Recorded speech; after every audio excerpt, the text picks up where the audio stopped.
కేంద్ర మంత్రి బండి సంజయ్ వ్యాఖ్యలకు కాంగ్రెస్ ఎమ్మెల్యే కవ్వంపల్లి కౌంటర్ ఇచ్చారు. మందుల సామెల్ కామెంట్స్ ను తప్పు పట్టాల్సిన అవసరం లేదన్నారు కవ్వంపల్లి. బ్రాహ్మణుల భాష అర్థం కాలేదని సామెల్ చెప్పారన్నారు కవ్వంపల్లి. ఒక జాతిని కించపరచాలనే ఉద్దేశంతో సామెల్ మాట్లాడలేదని కవ్వంపల్లి సత్యనారాయణ చెప్తున్నారు. మతతత్వ పార్టీ బీజేపీకి దళితులు ఏం మాట్లాడినా తప్పుగా అర్థమవుతుంది అంటున్నారు.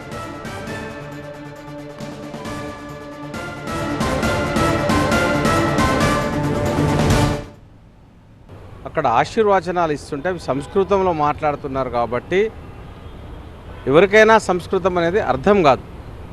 కాబట్టి అది ఆశీర్వచనమో ఏంటో తెలియక మాట్లాడినారు తప్పితే ఒక జాతిని కించపరచాలనో బ్రాహ్మణులను వ్యతిరేకించాలనో, అసలే బ్రాహ్మణికల్ డామినెంట్ సొసైటీ. బీజేపీ అనేది బ్రాహ్మణికల్ పునాదుల మీద పుట్టినటువంటి పార్టీ, ఒక మతతత్వ శక్తులతో ఉన్నటువంటి పార్టీ.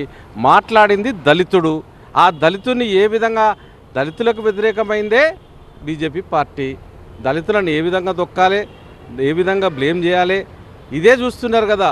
అందుకే దళితుడైనటువంటి మందుల శామ్యుల్ను ఏ విధంగా మనం ఆయన మాట్లాడిన దాన్ని జీర్ణించుకోలేక, తప్పేం లేదు దాంట్లో, అర్థం కానప్పుడు నేను ఏ విధంగా అర్థం చేసుకుంటున్నా దాన్ని అర్థం చేసుకునే విధంగా చెప్పినారు.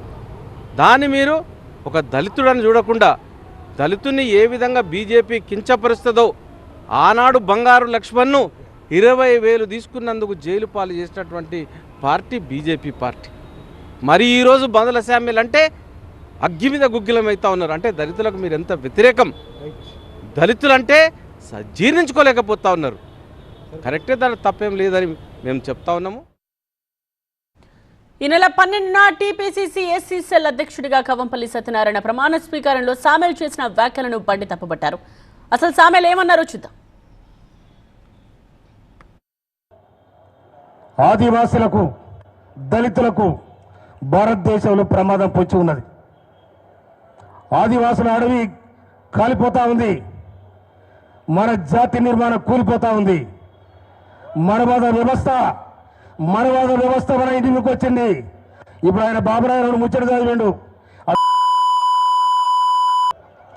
ఈ వ్యవస్థ ఇట్లా ఉంది.